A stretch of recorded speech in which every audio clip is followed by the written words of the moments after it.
할렐루야, 오늘도 좋은 날입니다. 로마서 10장 14절에서 21절 말씀 묵상입니다. 오늘은 기도만 하지 말고 직접 복음을 전하세요 라는 제목으로 말씀을 나누도록 하겠습니다. 우리는 복음을 기도로만 전하는 사람들을 보게 됩니다.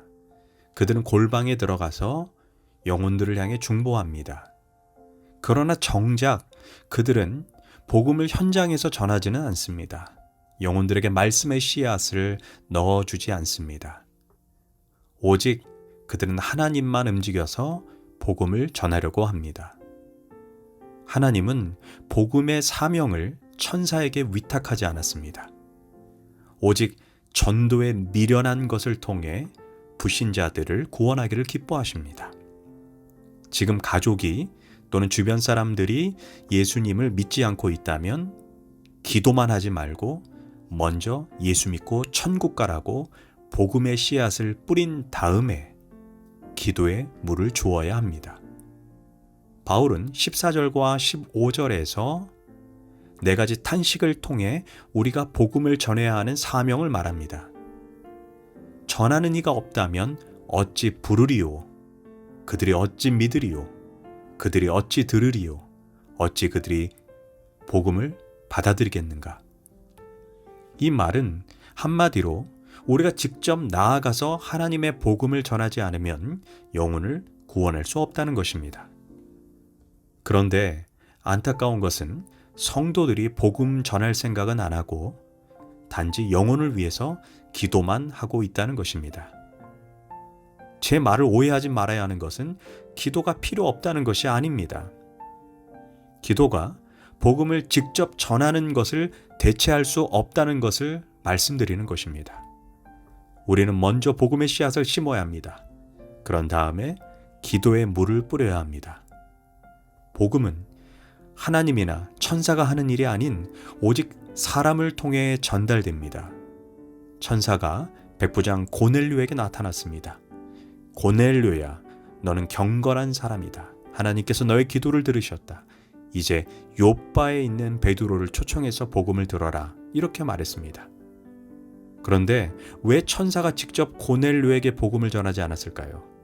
굳이 편도로만 이틀 걸리는 여행길에 굳이 사람을 보내어 베드로를 통해 복음을 들어야 할 이유가 있을까요?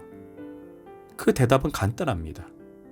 하나님께서 복음을 전하는 권세와 특권을 천사가 아닌 오직 성도들에게만 주었기 때문입니다. 하나님의 계획은 오직 직접 복음의 진리를 전해서 불신자들이 거듭나게 하는 것입니다. 그러나 사탄은 종교적인 가르침을 통해 하나님의 말씀을 나눌 필요가 없다. 그냥 기도만 하게 하라. 기도로 충분하다입니다. 그래서 수많은 성도가 기도만 하고 때때로 기도의 특공대를 만들지만 결코 직접 복음을 전하진 않습니다.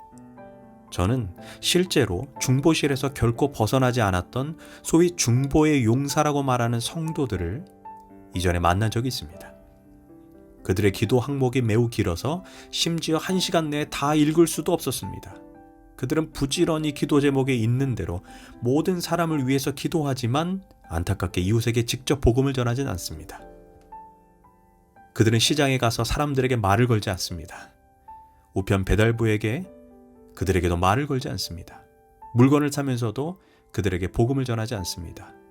그 누구와도 하나님의 말씀을 나누지 않으면서 오직 하나님께서 움직이시라고 기도만 하는 것입니다. 저는 이것이 미혹이라고 생각합니다. 이런 식으로 불신자들을 천국에 들어가게 할 수는 없습니다. 성경은 분명하게 우리에게 말합니다. 너희가 거듭난 것은 썩어질 씨로 된 것이 아니요 썩지 아니할 씨로 된 것이니 살아있고 항상 있는 하나님의 말씀으로 되었느니라. 여기에서도 하나님의 말씀을 썩지 아니할 씨라고 분명하게 말하고 그 씨를 통해서 너희가 거듭났다라고 말을 합니다. 여자의 자궁에 씨를 심을 때 아이를 잉태할 수 있는 것처럼 우리는 다른 사람을 구원하기 위해 말씀의 씨를 뿌려야 합니다. 말씀의 씨앗이 뿌려질 때 결국 땅에 열매를 맺고 하나님의 자녀가 되는 것입니다. 성경은 분명히 말합니다. 믿음은 들음에서 나며 들음은 그리스도의 말씀을 통해 이루어진다라고 말합니다. 바울이 예배소라고 하는 이교도의 땅에 가게 됩니다. 그곳은 세계 7대 불가사리 중의 하나인 거대한 아데미 신상이 있습니다. 성경을 보면 바울이 그곳에 복음을 전하기 위해서 미리 사람을 보내 땅밟기를 하거나 자기가 그곳에 도착하기 전에 미리 기도팀을 조직하지 않았습니다. 바울은 단순하게 예배소에서 복음의 씨앗, 말씀의 씨앗을 뿌렸습니다. 성경은 예배소의 모든 사람이 바울을 통해 복음을 듣게 되었다라고 말합니다. 그러자 놀라운 일이 일어납니다. 사람들이 그 복음의 씨앗을 듣고 그 말씀을 듣고 모든 우상의 책들을 태워버리고 아데미 신상을 만들어 팔던 우상 숭배자들의 밥줄이 끊어졌고 바울은 심지어 법적으로 소송당하는 단계까지 갑니다. 우리는 기도만이라는 잘못된 생각을 가지고 있습니다. 그래서 땅밟기를 하고 영적 기도팀을 미리 보내는 등 많은 돈을 실제로 엄청나게 낭비합니다.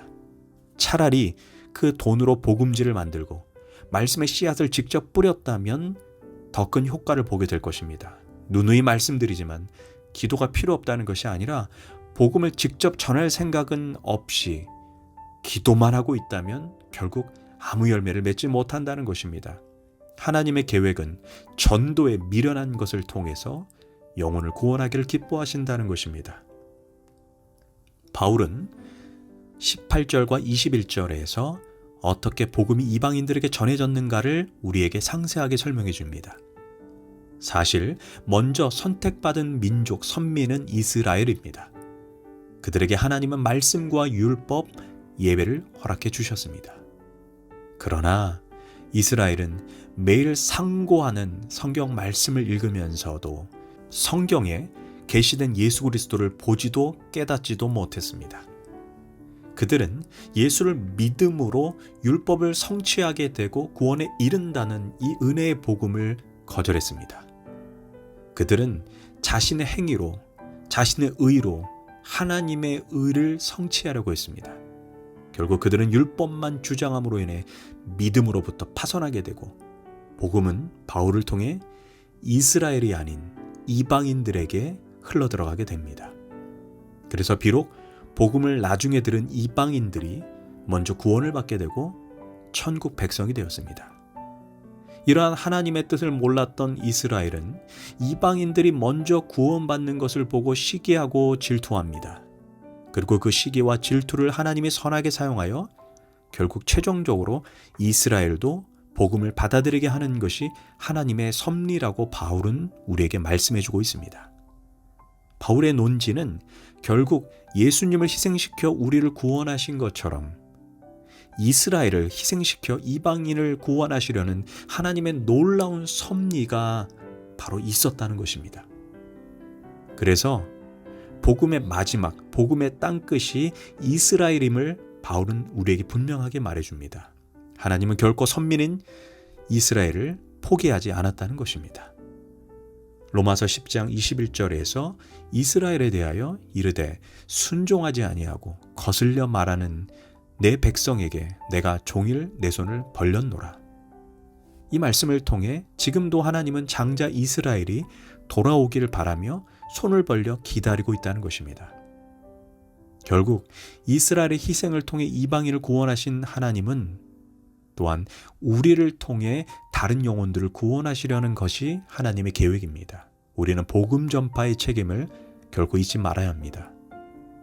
집 나간 탕자를 손 벌려 기다리시는 하나님 아버지의 마음을 잊지 말고 우리도 복음을 거절하는 영혼들에게 끊임없이 하나님의 마음을 가지고 구원의 손길을 내밀어야 합니다. 기도하겠습니다. 하나님, 영혼을 위해 기도만 하지 말고 이제 먼저 복음의 씨앗을 가족과 내 이웃에게 전하게 하소서. 그리고 그 씨앗이 성장하도록 기도하게 하소서. 죽어가는 영혼을 향해 하나님 아버지의 마음을 가지게 하소서. 예수님의 이름으로 기도합니다. 아멘.